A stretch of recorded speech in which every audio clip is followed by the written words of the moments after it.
munnange gwe atulaba olunaku lwa leero oba andaba wandibonda mundi gusoose oba nga bulijjo badde ngojja omumanyi naye olunaku lwa leero nina ensonga jinze nayo nga eno yetaaga okubanga nga oli nga ebirowoozo byo nga bikola obeere nga osogintabuletinga bulungi kubanga obanga wejjajjako togenda kubitegeera gye buvuddeko tuzze nga tugambibwa nti tugenda funa obulumbaganyi obw'omubiri ne mwoyo kubanga abadde ku channel mubadde mukimanyi nti ebintu byonna ebisinga bye tufuna ku mubiri biva mu nsi ey'emyoyo. Olunaku lwa leero ndine musajja wa Katonda agambye nti yafunye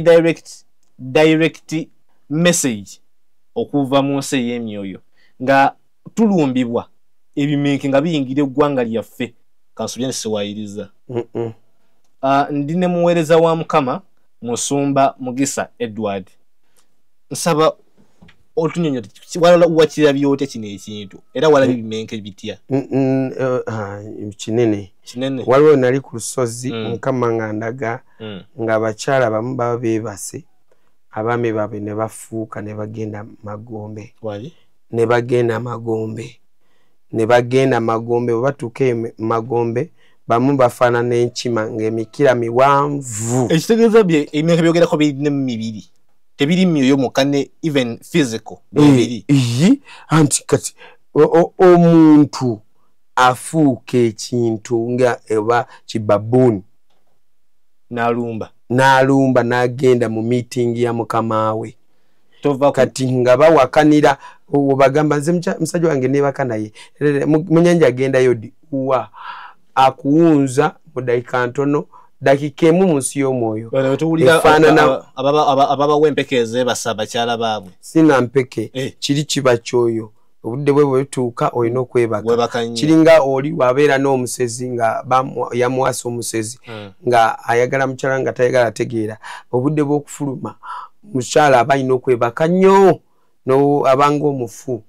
kati paka bw'amala kuseera n'akomawo simba wakati awo munnange gwe atulabidde ku mukutu guno gwa Export TV tugenda kuwa ensonga eno engeri gye bijjamu bitambula bitya ye abaffe abantu abatali basezi kyekibatambuza ekiro nga bafuuse ebintu bitategeerekeka ngenda kubanga nzikiriza omusumba ono atunyonyole kuva ku nsibuko ey'obubaka buno atubulire ne solution tugenda kwa tutyo okwewala okutambula n'enkima okutambula n'abantu nga nsolo nga bamenke ekyo ne bafuuka ebimenke agasota ngenda kubanga mukuwa abere nga akubuulira bulungi oba akusomese toseguka kansoke mbisewo akalango ka mukama wange kano.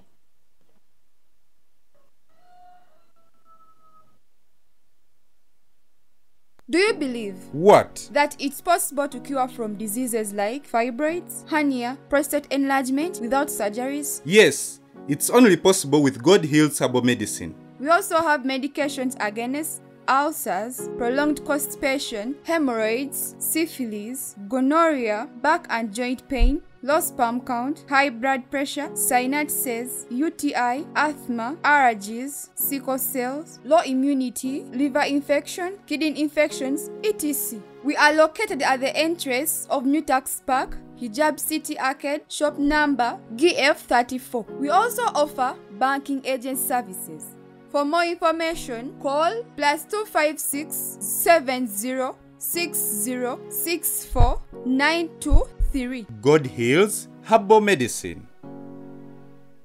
Do you munnange gwe atulaba God Heals agambye nti endwadde yonna ekutawaanya nga owulidde akugamba nti tosooka kukyawa tosooka kwekyawa toddeyo n'ogamba bannayinza ate nze ekirwadde kyantabukako bangamba omwongo siteguliddamu kuddamu kwefunyulula simanga ate nalwala simanga biki nalwala simalazimasi nedda toddeyo okwetuulako soka omukubire ono yagamba talina ndwadde mulema lwaki kubanga eddagala lyakozesa lya butonde bwe ngamba nti butonde mba ntegeeza nti source of life yennyini gyakozesa okubanga ajjanjaba abantu. Tuli ku Export TV olunaku lwaleero tuzze n'omulamwa guno ng'omusumba agenda kubanga atubulira obubaka bwe yafunye direct okuva mu ggulu. Abasumba bano bajja nga batubulira ebintu ntubiwakanya ate mwana tu ne bitukosa mudda saate nga batugamba ne tugana okola ki okubanga tuwuliriza osanga singa tuwuliriza ne tureactingira mu budde biba tusobola okubitangira okutuuka ku bulamu bwaffe. Musumba wangi abantu bano nsabo banyonyola ekintu kino engeri ekyavudde kuba bayinza ogamba engeri ze gyenkyogedde ndi mu palapasenta addemu supu kamubalekere abeere nga ababuulira ekintu kino nga wekyazze abanyonyole mukakasize ddala munyonyoke ensonga eno nsaba abantu abo oyogereko nabo bategeere. Bampita Pastor Edward Mugisa kuva mu Spiritual Purpose. Tulina crusade ey'okutaano Mukama yatugamba mukaaga naye kati tutuse ku y'okutaano tuwagire omulimu gutambuza tugenda bukizibu awo bukisanyu twa opposite twakyusiza mwakijjako bukizibu nekifuka bukisanyu tujagenda mu bukizibu nedda tugenda bukisanyu kati kwata sente zo oba mutwalo oba mitwalo 10 oba 2 abantu bangi mubadde naffe ffe we tukunganya sente tukola mulimu ate bwe tulanga tetudda mabega kubanga twamanya obudda mabega sitana abamaze kuba ekkuuli mazima kati ffe tugenda maaso crusade 5 buli crusade twala milioni 2 kati situba musende meka crusade 5 zona nga tuziwa Katonda buli crusade ya milioni 2 ezo ziba milioni 100 kikumi ebintu byazizireze nyingi kyango okukola mistake 100M kati fe twasalawo tukole ki tuweereze Katonda kati osobola kola ki kutweyungako teekayo bilioni mutwalo 15 twebaza nnyo abaana abakulu ababakuze ba secondary bateranyo kuyimirira kati era tugenda mu exams ya nsigo mu crusade nga bwe tugenda kuweereza abantu balokoke nawe exams ezo yunebu biki ojja biyitako bulungi Mukama bampeera omukisa abo bokka abaweereza Katonda n'essente zaabwe abali eyo abali wala nga tosobola kuyisa mu ddoboozi lyo leka tufuke eddoboozi lyo eyo gy'oli gyarasobodde kutuuka gw'obatuukireyo. Yes so ku Spiritual Purpose we tuli tukyaweereza jangu ku office ofune counseling leka just kuviewing ebintu n'otulekaawo data wo nomumaliza bwereere leka bikuyambeko so kati n'abalala ddala mbeera nnyo ku online wano please awaliwo abantu abatusindikirako data kati nga batatusindikire data babangi kati ogenda kwesanga olina okusooka kusavinga ono bambi yataddemu ki yes so kati nawe osobola gamba pastor munaye aweereza nnyo yadde kutugulira amazzi kitegeera neka transport osobola kankuteremu kamu ku mafuta abantu b'ensi olaba basamize bane sente nyingi yadde tebagaggawala kujjako musamize mu mama fina ye mugagga mu fere babangi ogambye bwaba musamize nga mu fere abagenda gaggawala bwaba nga musamize nga tali mu fere sente yabeera nazo nange talina kyazikozesa kubanga abeera mukozi wa mizimu oba abeera musibe nganda abasamize bangi abalina akasente ate nga bagamba mbu bawonya be bagamba sibe bagamba nti bagamba mbu bakola abantu bagamba nti bakola ki abasamizawo bakola kale batulageyo nti batambuzako omulema oba bazuukusayo mufu anti bo tebakola ebyo bakola ki asobola olina neiba wakulemeddeko ettaka olyagala taliremedde asobola omukugirawo tuveeyo eyo topic ndala osoma saba abantu bane ogabanyeko nabo message nga gye wagabanyeko naffe eya ebintu ebitambula byewalaba mu spiritual waffe tusobola kugendayo naye gwe at least Mukama tuwadde omukisa nti akutukonesinze ku bantu abasobola okutuukayo mu nsi ey'emyoyo baako kyotugamba okutugamba abantu bano kyembadde mbagamba nti Mukama yandaga ebimenke biri nga bifaanana ng'ensolo nga birumbye Uganda nga ebimenke ebyo naye buli we bituuka ewali kitangaala nga bifuka ekibumbo oba nga bisaanawo nga we bituuka nga mu kizikiza bifuuka biva mu fomu y'ebimenke ne bifuuka abantu tibyagala kitangaala yes ekitangaala kibisaanyaawo kati ebimenke ebyo munkwate mpola njagenda kunyonyola mpola step by step mukama yandaga nga ndi ku lusozi nga ne mukusaba nga ebimenke bitambulira mu bbanga nga bimu bitambulira wansi ku nsi mukama nandaga emizimu gimu kiringa ebyennyanja nga gitambula gimira bumiza abantu nandaga egimu gibanga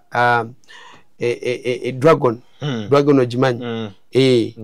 nga efuwa omuliro naye bwe mmala kufuwa omuliro buli muntu yenna omuliro gwegwokyeza nga girya gimira nga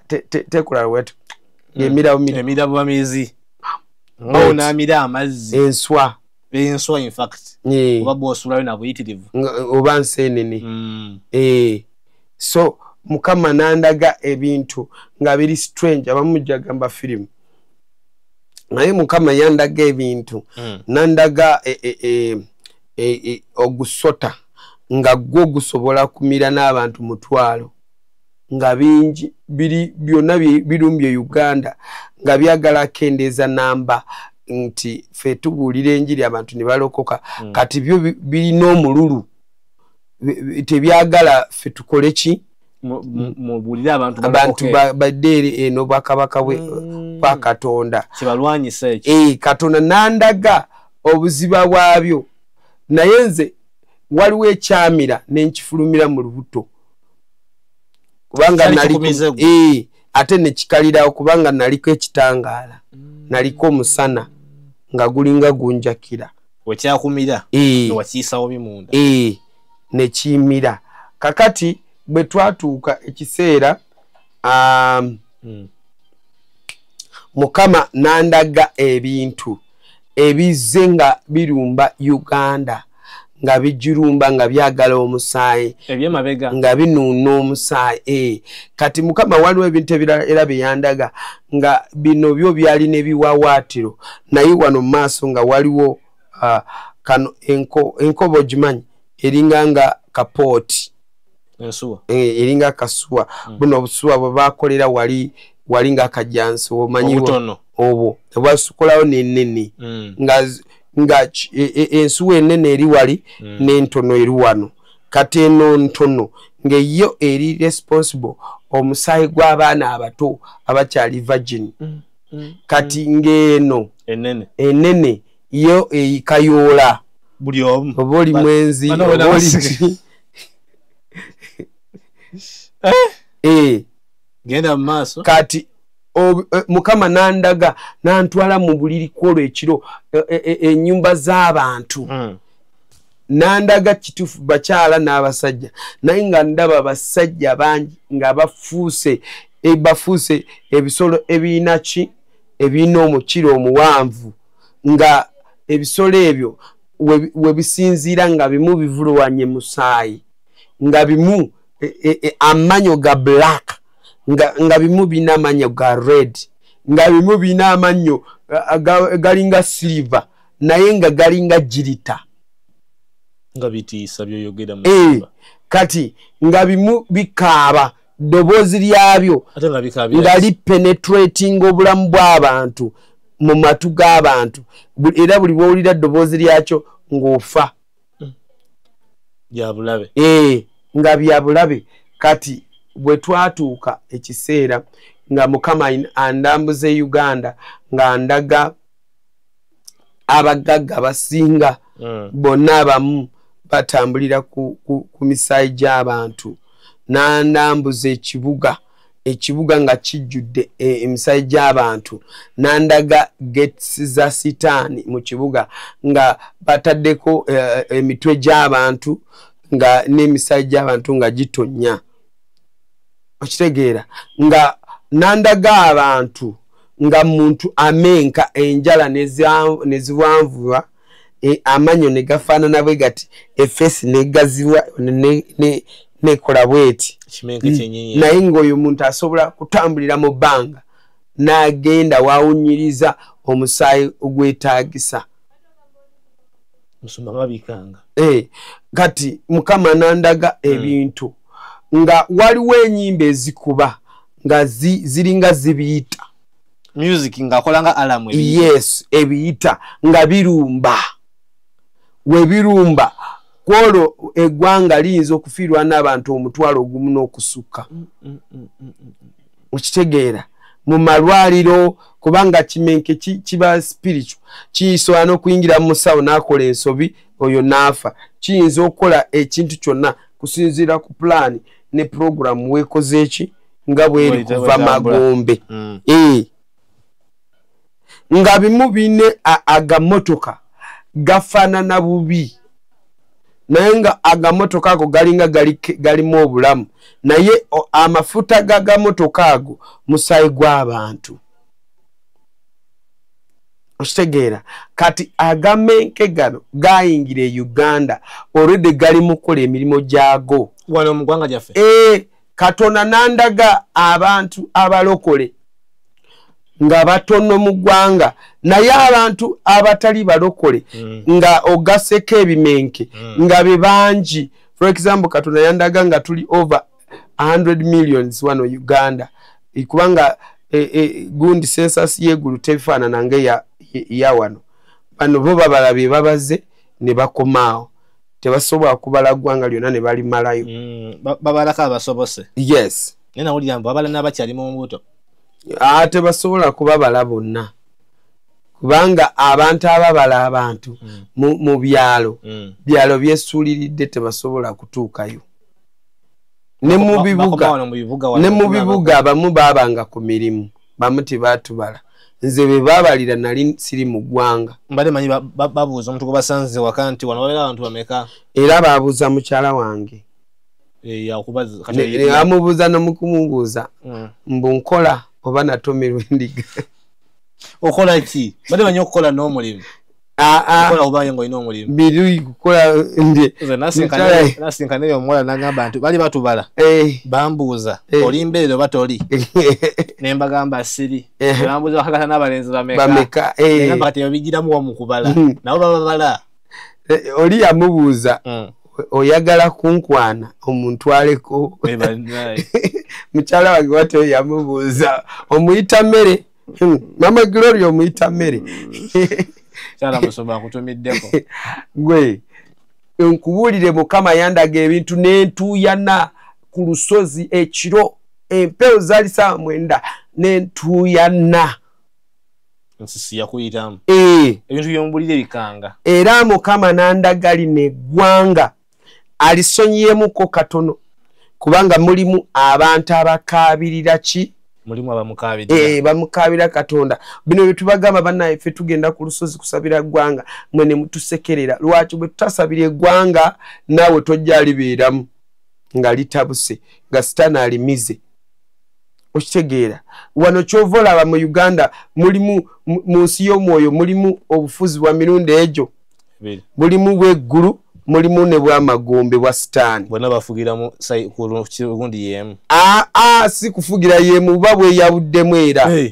mu nsi y'omwoyo Uganda yeeyawulamu erimu paati bbiri kasita gw'olokoka oba okurosinze kuva eno wa sitaani ng'ozeewa tebeegatta ate mwegatta mutya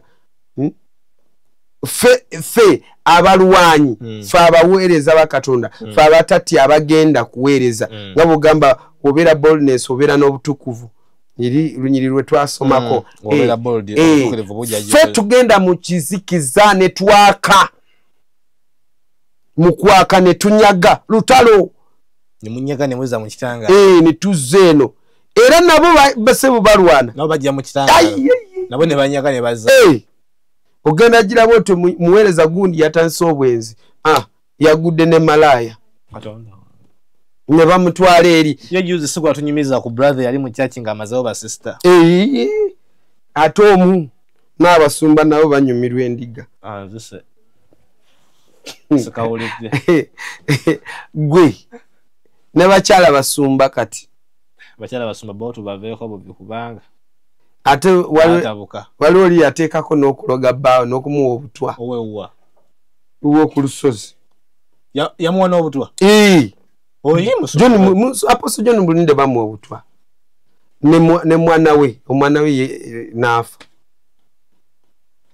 kyazukanga mukyala yabawa yali yagala kweddiza olusozi Katonda wange yagala kweddiza emaali ne bbaawe mupya tugende maaso musumba kuba ebintu biwuniikiriza anti ebimenke bwe bityo bwe bikola kati biyitamu abo abantu bwe batyo ne biyita mukyala musumba nakyankalanye kanisa yonna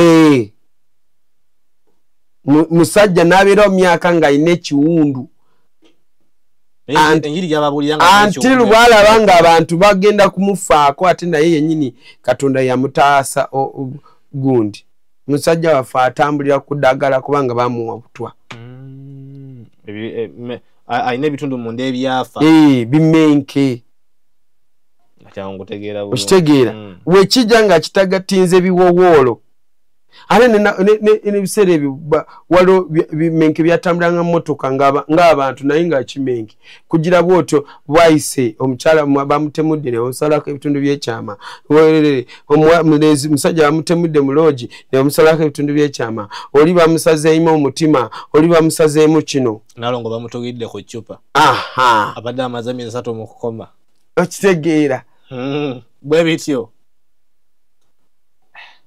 oli n'aloga mujjawe ate ng'oli naye bamuwasa kati busungu kimenke ne kimwambala agamba nja kubatta ekitegeeza ebimenke biri mu kutaayaya mu bantu byambala emibiri ne bibakozesa abantu bwe twogera atulaba oluusi nawe oli kimenke kubanga oli mu kupulaninga kutta omuntu kubanga yakunyiiza oli mu kupulaninga okuyiwa omusaayi kati mu kupulaninga omubiri gw'ekimenke gukola ki gukwambaza kati mukama bwe yansitula nandaga ensibuko y'ebimenke nandaga gye biva mu bamuda ate biri bikagugule ebinyirira bitambula nga bibosi bikomandinga sumba okudaala mbwe ebinyirira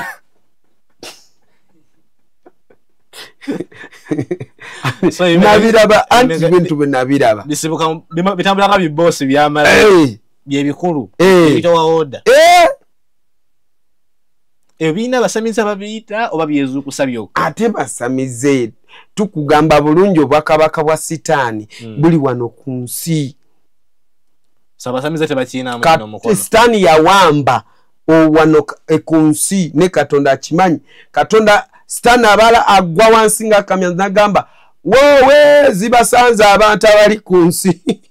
alabira ddala nga yatumalawo dda Katonda ye ati waliwo awo akantu kaaliwo Katonda nga manyi Michael kafumiseyo n'omusajja afudde kati wagwa bagenda musuula eri mu bunya basibewo ku kibamudda basiringe kumbe kasajja kefiisiza nga luli nange bwe ndaba ekibi kinumba nenfa tokirinda kutuukako nfa bufi bwe kindaba nga ndi kalambo ne kiyitawo kigenda gamba nze sijja kwambala kalambo kati ne sitaani yeefiisa nafuuka kalambo ne yeefiisa sabimenke bitambulira mu bantu oyitaddawo ne yeeyiba alambunze neekuuma nnyo oyinza n'okuba boosi wo ku mulimu kimenke nga sente z'ofuna kuza kimenke ekiba tekikukosa ate kuba olaba kati n'ensi ey'omwoyo tokyagiraba n'enkyaki ne desire gye wali oyagala kusaba tokyasaba okwagala n'ekimenke kimenke ekyo ekikukozesa okitegeera omuntu nga takyali safe ate kimenke kambabuulire kati fasita teribitegeera dakika bweti mu nsi y'omwoyo just a mere tick eyinza okutwala budde bungi ye nalowooza weebuuza osobola kulootera mu dakika emu naye n'onyumya kuva ku makya paka ekiro nze nagenda Yesu yantwala mu ggulu ne ngenda mukoma kubanga abamu bagamba nafa kubanga nze nali seeraba nemala kuva ssaawa 6 ez'ekiro paka ssaawa 2 ez'ekiro naye bye nalaba singa ngamba kubyogera mukoowa mutuuka ne mukoowa ne mugamba musumba kati muveeko kati yalaluse mugeze essaawa entono ennyo okitegeera kati omuntu asobola kufuka kimenke mu katikitiki nga yeebase bwetu nogamba neyeebaka amulabe kumbe yavudde mu kimenke n'atambula neyegenda ate kubanga gwe tolina maaso g'omwoyo tosobola akola ki kukitegeera wakumulaba nga agenda. Yezeberi omukyala wa gundi wa kabaka ye Balamu. Yes, Balamu ye kimenke kye baali basinza biseera ebyo. Balamu. Bayali. Bayali yatwa yes. Bayali. Balamu teyali mukolimi. Mbadde mbyonoonye. Bayali kyali kikatonda. Bayali. Okitegeera. Jezebeli yali mukyala wa Akab very well. Okitegeera. Ne Jezebeli yeebakanga n'abasajja abalala 10 ng'ogyeko bbaawe nga bonna balina omuteekamu amazzi gamuyamba okubeera w'amaanyi mu kukuma ekyoto kyani kya Bayaali. Bayaali gwali gumenke gusajja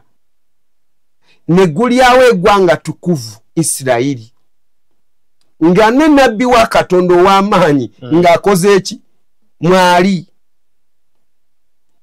Okitegeera mpuliriza bulungi kati gugamba ati pastor anga abantu basaba Uganda is blessed kati ono no nabbi wa Katonda ayogera ekintu nekiba yalimu bamuseneramu kati gwotodawo ne weeyibaala mbu ffe tusaba nnyo ku kyaki yaffe bakuliddewo dda nti pastor mbunje oyo yangamba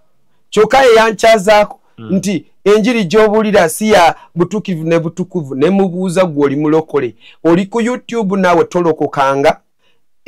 naye wobeera ku kamera olaga oli ki mulokole mb'osaba nga si mulokole ebyaddala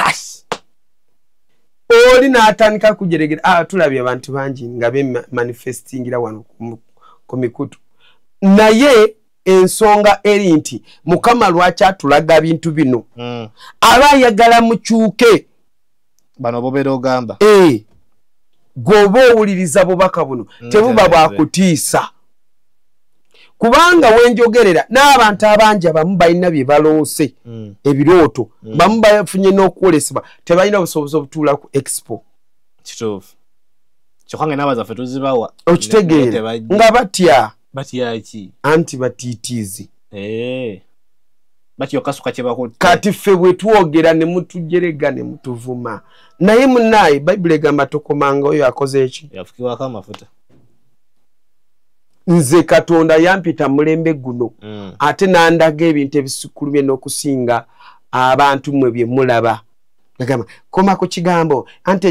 ekigambo kirina okumanifestinga. Yesu yayogeranga kigambo ne kikola ki nekikola nagamba mufuzuukira n'akola ki najja engulu nagamba mulema atambula n'akola ki mufuwa amaaso laba n'akola ki n'alabirawo kyekigambo kya Katonda ekikola.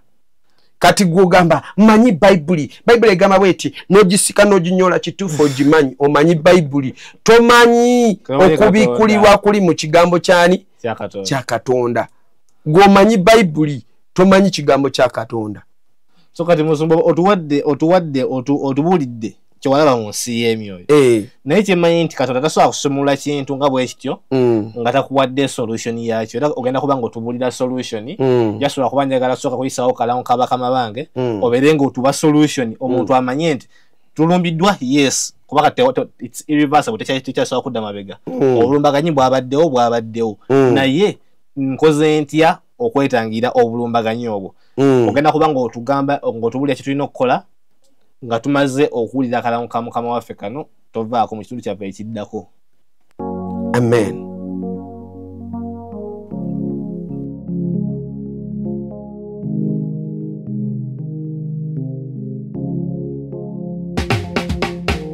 Kankwanjulire Cambridge Junior School esangibwa Matugga Kito. Bano beesowoddeyo okubangula omwana ow'omulembe guno. Omwana agenda okufuluma ng'alina obukugu obulala bungi omuli okukozesa ebyuma bikalimagezi oba kompyuta, okuwuga, okuyimba n'okukuba ebivuga byonna ate nga ne co-curricular activities tetuzisudde muguluka. Buli nzikiriza y'omwana essibwako essiira tulina day ne boarding buli ekikozesebwa ku ssomero omwana akisangako. Abasomesa baffe batendeke tusobola okulabirira omwana wo okumala ebbanga lyonna ne bwe guba mwaka mulamba kusa n'eddekeya eri abannassale. Cambridge Junior School esangibwa Matugga Kito, kilomita emu okuva ku Bombo Road. Okumanya ebisingawo kubira Administrates ku 0773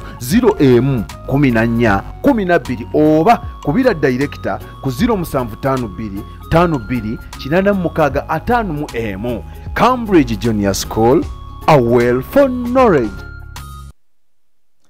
Bwatyo wagambye Cambridge Junior School nti muweereza omwana aberenga amulabiriranga omuzadde ate takoma kulabiranga omuzadde ate amusomesa amukwatenga omusomesa omukugu. Nga olidde akugambye takoma kumusomesa bya mu kirasi na bya mizannyo nga amasomero agasinga gakola, abula muwana omulimu ogw'omutwe asobola okumuyigiriza bakery, asobola okumuyigiriza okuba ebivuga, asobola omuyigiriza okuwuga, amuyigiriza okulunda ensolo zino ezisandikibwako ewaka, mbuzi, bumyu, nkoko.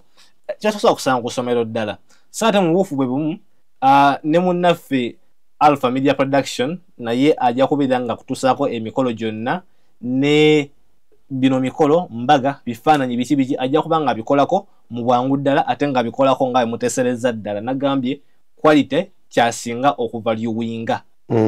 Alpha Media Production atambula East Africa yonna. Oba mwagala namba y'essimu eri 077 09 077 09 44266. Eyo namba ye ey'essimu. Musomba.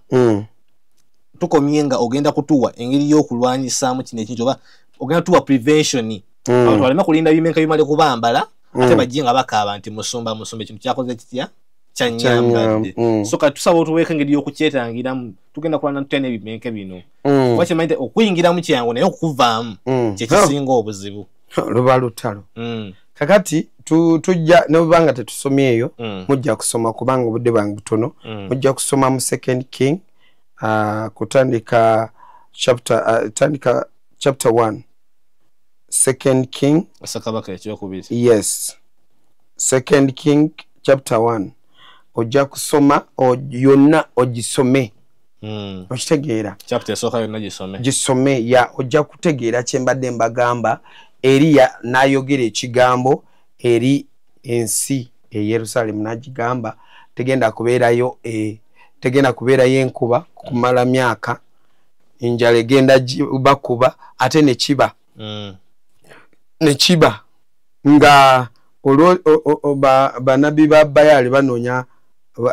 nga Jezebel anoonya Eriya kukola ki kumutta.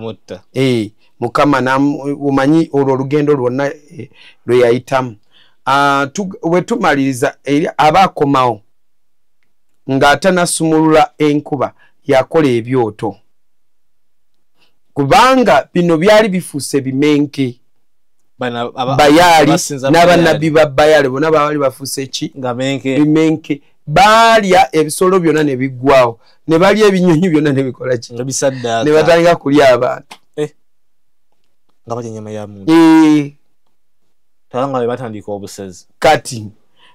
kwe kukomawo Katonda kugamba omusajja wa nabbi akomewo. Bwe yakomawo n'agamba n'alangirira n'agamba twagala tulaba amanyi ga Katonda. Ffe tuzimbe ekyoto kyaffe kya Katonda. Eriya n'azimba kyo n'abannabbi ba Bayali bakole ki tuyite Katonda, buli omu ayite Katonda we. Ne bakkiriza challenge. Muyite Bayali wammwe. Kumbe Katonda ali mu kubateeka mu katego. Era bwe kityo bwe kyali bali bayita Katonda. Era n'abagamba maybe yagenze mu kwebaka mumuzuukuse. Mwanguwe. Bible egamba bakaaba ne batuuka ne baleeta omusaayi ne beefumita nga tajja. Ye Eriya yagamba ekyoto kyange mukyongereko amazzi. Ne bakyongerako amazzi. Ekyoto kibaako saddaaka waliwo ente. Okitegeera. Ne bongerako pipo z'amazzi bwe bamaliriza. Eriya tekyamutwalira n'obudde. Yagamba oli Katonda ayanukusa omuliro jangu yanukirwa n'omuliro. Omuliro gwava mu ggulu ne gwokya saddaaka. we gwamala kwokya saddaaka omanyi kyabaako Eriya yakwata bana abanabbi 14 bonna n'abafumita n'abasaanyaawo bali bafuusa bimenke okitegeera number 1 zimba ekyoto ewuwo okwewala bimenke kubanga buli otegeeza kiri wakino ekyokusaba buli wokuma ekyoto mu nyumba yo oba mu kisenge kyo ebimenke ne banga bitambula biraba omuliro tebisobola kusemberera jukira ekiro poto yeggula biba bitambula nga binoonya mubiri we binakola ki binasinziira kuma ekyoto nga Bayale bwe yakola ki nga Elisa oba Eriya amanya gansumba mu Luganda Mukama yebaziwe nga we yakuma anti bali babiri wali Eriya ne Elijah Mukama yebaziwe so kuma ekyoto nga tekizikira nga kya Katonda ate ekyoto kiteekeko ki saddaaka naye buli bwobeera ng'oli musabi oli musabi mwaka ku mwaka oli mulwanyi w'entalo naye nga tova mu kifo weetaaga kwekyekinga omuliro gwo gwina gwe kibulako guba gwina gwe in fact abantu bangi bayimiridde okitegeera naye ngeri gye bayimiddemu yadde mu church kituufu muli batukuvu naye nga waliwo bye mubulako kukola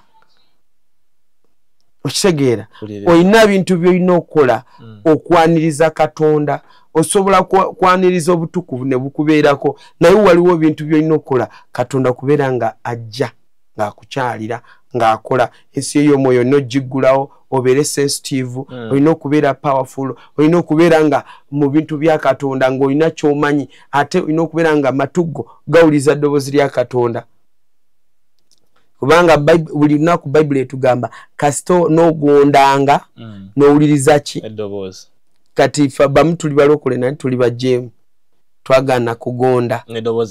ekyokubiri olina okugondera ddoboozi lya Katonda okwewala ki okwewala obutawulira ebimenke butakuyingira okitegeera ekyokusatu olina okubeera muweereza ng'oweereza Katonda yes okitegeera kubanga Bayibuli egamba sinza Katonda n'omubiri gwo gwonna n'obulamu bwo bwonna n'amaanyi go gonna na buli kimu kyonna ky'olina naye gwe toyagala kukozesa kintu kyonna kukola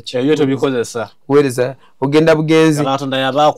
ne mukyaki bagamba banaye tugula ebyuma bisinze Katonda otunatunuzi bw'oba na miliyoni 10 ogamba mpaddeyo $1,000 miliyoni 10 ojjako $1,000 oluusi miliyoni 10 n'emitwalo 25 n'ojjako oba wenaba n'omutwalo tojja kuwaayo wadde kumbe Katonda atuna nagamba naawe kuzino zonna z'olina osazeewo kutuula butuuzi sente n'ozituuza si za bizinesi oteresa osevinga kyokka bano bali mu bwetaavu eggulu liri mu bwetaavu kati kanjabye ekyama kino abantu bangi bagamba nti spiritual purpose tulina basponsa ffe tetulina basponsa yemmwe ne Katonda gwe kasita otuwa $1,000 tuguvaliwinga otuwa 10 oba miliyoni oba meka tusikola ki ku lw'omulimu gwani gwa Katonda era abantu bonna bayimirira naffe mumanye empeera zammwe mu ggulu gye ziri kubanga mutuwa sente tuzikola tuzikosa era ate kabi kali mu kyaki zimwe zikuŋŋanya oba buweereza bukuŋŋanya sente ne musuma n'adda kuli n'aziwoomerwa alinga bali enguzi n'agula zimpenkoni n'azimalayo mu maduuka omwana yambuuza enguzi bagirya ku makya misana oba ekiro nambuuza byoli omusajja yagambye ku TV nti enguzi ewooma bama ebeera mu sukaali yagala ofaana muli kuwagamba aleeta sukaali omunywa omuwa omunnyo waliwo abasumba bawa ssente ekituufu nga za ministry ne basawo ne bazeddiza naye ekyo tekiba kintu kirungi wemba ndowooza oziba nga ssente za mulimu gwa Katonda zikozesa omulimu gwa Katonda tozeddiza woba osabazizo beera banesi ndi mu bwetaavu mbagambe bali mu kungoba mu nyumba be frank nze kambabuulire bwe nfuna ekizibu kyonna nze zijja wano ne ŋŋamba bannaaye ate mwe bagagga bange mundaba ku TV zammwe ne ku masimu gammwe bannaaye banfulumya ne bamanyi ekituufu ekiriwo so si kwebuzaabuza mbu osaba kulusente ate ng'osabazizo bw'oba onyamba omanyi balokoleva ennaku zino naye bw'okyogera nga tobalimbye kumanyi kati ntwalagana amazzi amatukuvu gano ga boto ya 5,000 genda akola awo mujja nga mudduka naye n'omugamba njagala 10,000 kuntaasa mujja nga mudduka obakabaka bwa Katonda bubeetaaga kuweereza omusajja obali bakola ekivulu ab'ensi oli nagenda nayononera kakadde naddugaza meeza banne bonna ne banywa akoze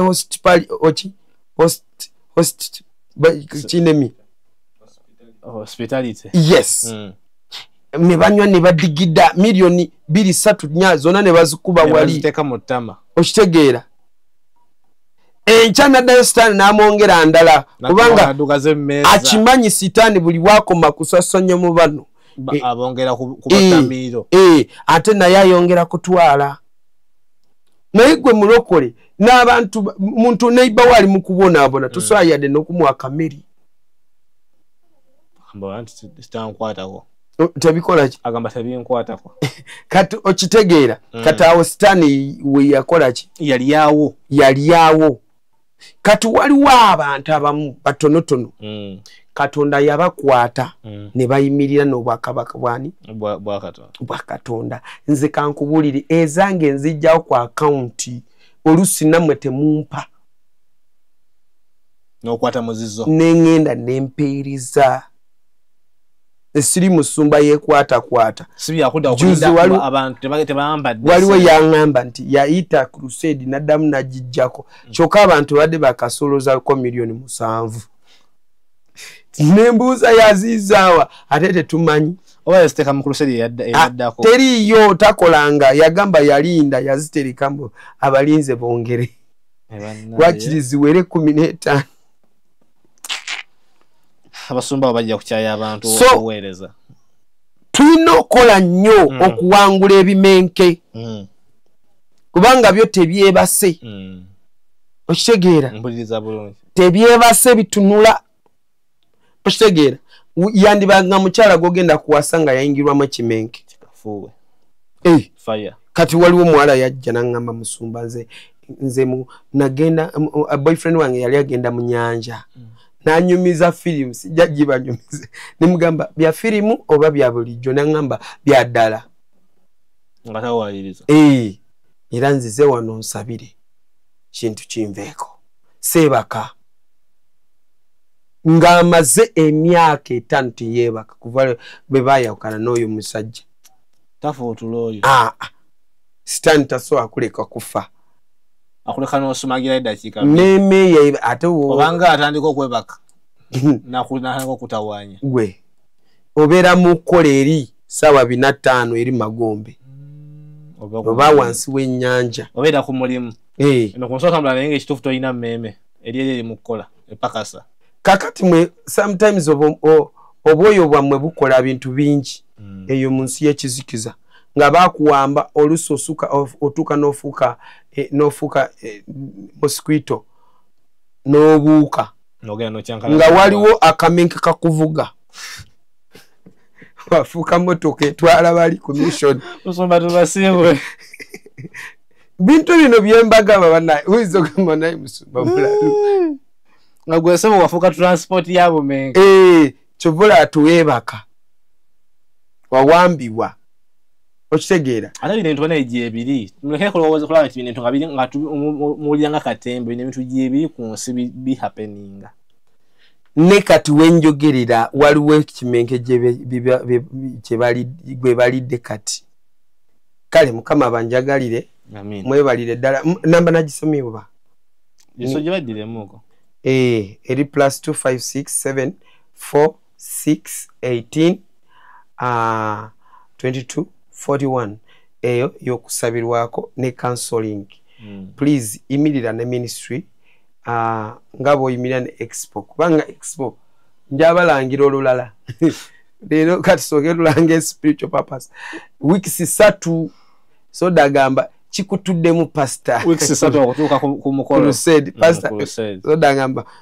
erabike kutuddemu era zikutuulanga mu bagati era singa zikutuulamu singa okwata kwa sente zongo ogende. Yes singaba oli agamba bugamba pastors ndi mulokole tekayo ntadde million 30 bas awo baana transport singatondana wano kukola kikusaba support atimba nsaba byaki ate ng'ofunye waliwo omuntu asaga nsumba byuma byonna mbikuwadde oba mbiguzi ngenda kwa transport ya kutuusa ku venue n'okukomyawo buli kimu kyonna kati ate mba ndangaki so obwakabaka bw'eggulu tubuwagire mukama bampeera omukisa. Amin. Gwe wenna katuuse wano kitegeeza nti osiimye. So kati nkusaba oleme kugenda nga totuwadde ati this like tuwe ka subscription oshalinga ne video eno such that eyongera okutambuzibwa platform yana kwogirabidde babeerenga bagisindikira bangi bejja okugasa nga nawe okugasiza. Sigenda kubako kyenzeramu kubanga ddamu oluyimba ya Eva ya Luonoona sagala kubeera muonoonyi tusinkane mu story ndala mpitirivu nnyo ne Musomba Edward ne Musomba Peter n'abasumba bonna abalala. Bye bye. Export TV to the world. Export